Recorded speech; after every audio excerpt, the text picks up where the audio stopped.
Hi guys, in this video we're going to recap 2019 and see how the best pairs did in some of the tournaments and where they finished in the rankings. We're also going to look ahead to 2020 and see who is playing with who, because there have been so many changes it's difficult to keep up, and this video will update you on what's going on.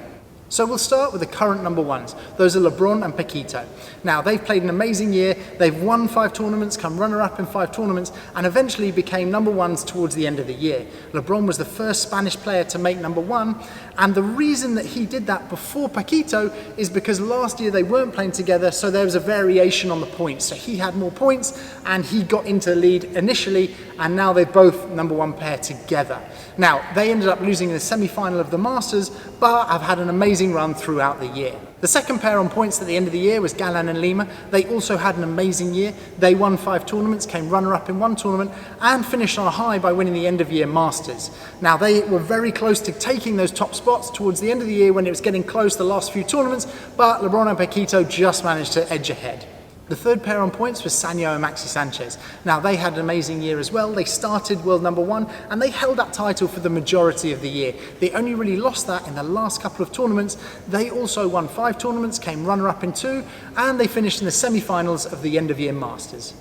The fourth pair on points was Bella and Tapia. Now, they had a slow start to the season because Bella was injured, but towards the end of the year, they were playing some amazing paddle, and they're definitely going to be a pair to watch in 2020. They won 1 title, they came runner-up in 3, and they came runner-up in the end-of-year Masters. So it's going to be good to see what they're going to produce next year. When it comes to the ladies, the majority of the tournaments were fought between the top 2 pairs. You had the Martas, Marta Morera and Marta Ortega. They won 7 tournaments, runner-up in 3, including the runner-up in the end-of-year Masters. And then the second pair is Ari Sanchez and Alejandra Salazar, and they won 5 tournaments, runner-up in 5 tournaments, including winning the end-of-year Masters. Now, the top 2 pairs, it was so closely fought the whole year, it's going to be exciting to see what happens next year. When it comes to next year, we're going to see so many changes with the partners. Now, it's unusual to see this at the top end of the game, that so many players are switching, and there's still a few months before the start of the season, but players are already starting to commit to play with other players, particularly to start the season, and then I'm sure they'll see how it will go. Now, the players with the most points, they're going to start the number 1 of next year are going to be LeBron and Gil. Now, those are 2 attacking backhand players. They're going to make a formidable force, and it's going to be great to see how they work together. The second pair that have agreed to play together are Paquito and Lima. Now, here you've got an amazing player on both sides of the court. You've got Lima, a lefty, playing on the right side, obviously great experience, been previous world number 1, and Paquito, current world number 1, who is amazing on the backhand side. So they will obviously produce some really good paddle. The third pair is Sanyo and Stupa. Now, they've agreed to play with each other, and you've got the athleticism and tacking of Stupa on the left-hand side, combined with the talent and the control of the game with Sanyo on the right-hand side.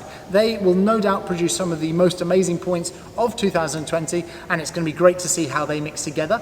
And then the fourth team is Mati Diaz and Maxi Sanchez. Now, those are 2 really tough fighters. They fight for every single point, great athleticism, and very solid from both the back and the front of the court. So it's going to be really interesting to see what happens. Also, not forgetting the 5th pair, which is Bella and Tapia. Now, they have produced amazing paddle, getting better and better as the last season went on, and I have no doubt that they will continue to improve and impress for next year.